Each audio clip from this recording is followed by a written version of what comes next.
மகா பெரியவா சரணம்.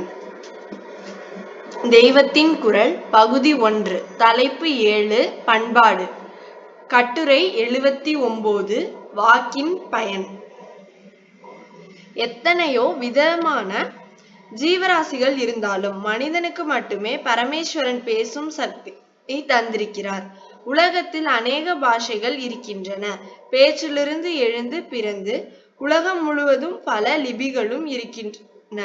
வாக்கை மூலதனமாக வைத்தே எங்கு பார்த்தாலும் பள்ளிக்கூடம், காலேஜ், லைப்ரரி, பத்திரிகைகள் எல்லாம் பரவி இருக்கின்றன. மிருகங்களின் உலகில் காலேஜ் இல்லை, லைப்ரரி இல்லை, பிரிண்டிங் பிரஸ் இல்லை. அவற்றுக்கு வாக்கு கிடையாது. ஆனால் இவையெல்லாம் இல்லாததால் அவை மனிதனை விட கஷ்ட நிலையில் இருக்கின்றனவா? அப்படி தெரியவில்லை. நமக்கு இருக்கும் அளவுக்கு அவற்றுக்கும் வியாதி இல்லை. அவை சொத்துக்களை சேர்த்து கொண்டு தவிக்கிறதில்லை. நேற்று என்ன செய்தோம், நாளைக்கு என்ன செய்வோம் என்ற விசாரம் அவற்றுக்கு இல்லை. அதற்கு எப்படியோ ஆகாரம் கிடைக்கிறது. ஏதோ விதத்தில் வாழ்ந்து பிழைத்து போகிறது. ஒன்றையொன்று அடித்து சாப்பிட்டாலும் எல்லா விலங்கினங்களும் விருத்தியாகிக் கொண்டேதான் இருக்கின்றன. மனித பிரபஞ்சத்துக்கே வந்தாலும் கூட காலேஜும், லைப்ரரியும், பிரிண்டிங் பிரஸும் இல்லாத ஆதிவாசிகளை பார்த்தால் அவர்கள் நம்மை விட நிம்மதியாகவும் நல்லவர்களாகவும் இருப்பதாகவே தெரிகிறது. ஆப்பிரிக்கா காடுகளிலும் அமெரிக்காவிலும் செவ்விந்திய காடுகளிலும் காலேஜும் லைப்ரரியும் இல்லாதது போலவே கோர்ட்டுகளையும் காணோம். அதாவது எழுத்தறிவற்ற காட்டுக்குடிகள் நாகரிகம் அடைந்த நம் போல் இவ்வளவு குற்றம் செய்வதில்லை. நாகரிகமும் அதிக புத்தியும் படைத்த நாம் செய்யத்தகாத செயல்களில், காரியங்களில் நூதன கற்பனையுடன் விருத்தி அடைந்து கொண்டே வருகிறோம். படிப்பு எத்தனைக்கெத்தனை அதிகமோ அத்தனைக்கத்தனை பாவமும் அதிகமாகிறது. நாகரிகத்தினால் எத்தனைக்கெத்தனை செல்வத்தை பெருக்கிக் கொண்டோமோ அத்தனைக்கத்தனை அனவரதமும் அதிதிப்படும் மனோபாவமும் பெருகி இருக்கிறது. எத்தனை வந்தும் போதவில்லை, தேவை அதிகமாகவே இருக்கிறது. வாக்கும் எழுத்தும் எல்லாவித காரியங்களையும் பரப்புவதிலேயே தடபுடலாக பிரயோகமாகி வருகின்றன. படிப்பு முறை, பத்திரிகைகள், புஸ்தகங்கள் எல்லாம் மனிதனுக்கு நிம்மதியும் நிறைவும் தருவதற்கு பதில் அவனை அதிருப்தியிலும் அகாரியத்திலும் கொண்டு விடுவதாகவே உள்ளன. மனிதனுக்கு மட்டும் ஸ்பெஷலாக சுவாமி தந்திரு வாக்கு சக்தி அனுகிரகமா சாபமா என்றே புரியவில்லை. இதை யோசித்து பார்க்கும்போது ஏன் வாயில்லா மிருக ஜென்மமா தாழ்வானது, மனித ஜென்மா உயர்வானது என்று சொல்லி வந்திருக்கிறார்கள் என்று.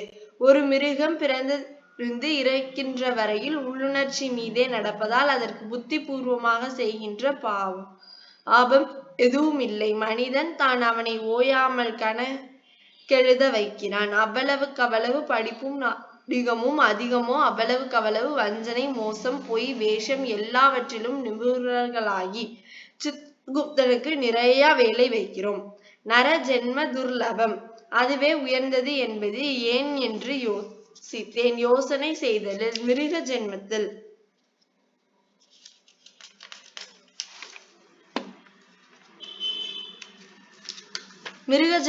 உள்ள பெரிய ஒரு குறை தெரிய வந்தது. மிருகங்களுக்கு பாவம் இல்லாவிட்டால் பயம் இருக்கிறது. எப்போது யார் தன்னை கொல்வார்களோ என்ற பிராண பயம் கொடிய மிருகத்துக்கும் கூட நிறைய உண்டு. மனிதனுக்கும் பலவிதமான பயங்கள் உண்டு. ஆனால் பயமில்லாமல் செய்து கொள்ள மனிதனுக்கு மட்டுமே வழி இருக்கிறது. மிருகத்துக்கு இந்த வழி இல்லை. பயம் இல்லாமல் செய்து கொள்வது எப்படி? பிறவி இல்லாமல் செய்து கொண்டால் தான் பயம் இல்லாமல் இருக்கலாம். எல்லாம் நாம் தான் என்கின்ற ஞானம் வந்துவிட்டால் எதனிடமும் பயம் அது. அந்த ஞானத்துக்கு பின் சரீரம் விழுந்தால் இன்னொரு சரீரம் எடுக்க மாட்டோம். இந்த ஞானத்தை, அபய நிலையை, ஜென்ம நிவிருத்தியை அடையவே மகான்கள் வாக்கை பயன்படுத்தினார்கள். வேதாந்த, இதிகாச, புராண, தர்ம சாஸ்திரங்கள் எல்லாம் வாக்கு இருப்பதால் தானே உண்டாயின. பாஷை, லிபி, புத்தி இவற்றுக்கு இப்பேற்பட்ட உயர்ந்த பிரயோஜனம் இருப்பதை புரிந்து கொண்ட பின் ஆறுதலாக இருந்தது. பகவான் தந்திருக்கும் புத்தியால், வாக்கால் பிறருக்கோ தனக்கோ கெடுதல் உண்டாகாமல் அவ்வளவு நல்லது செய்யலாம். பாவமும் துக்கமும் பயமும் நீங்க வாக்கை பயன்படுத்தலாம். நாம் அப்படியே செய்ய வேண்டும்.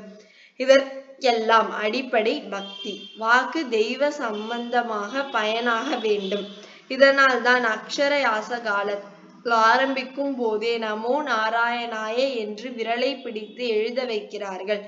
பகவான் தான் கொடுத்திருக்கும் வாக்கை இவன் எப்படி பிரயோஜனம் செய்கிறான் என்று பார்த்து கொண்டே இருக்கிறான். லோக சேமத்துக்கும் ஆத்ம சேமத்துக்கும் அதை பயன் செய்யாவிட்டால் அடுத்த ஜென்மாவில் வாக்கை பிடுங்கி கொண்டு விடுவார். அதாவது மிருகமாக படைப்பார். ஜெய ஜெய சங்கர, ஹர ஹர சங்கர, காஞ்சி சங்கர, காமகோடி சங்கர்.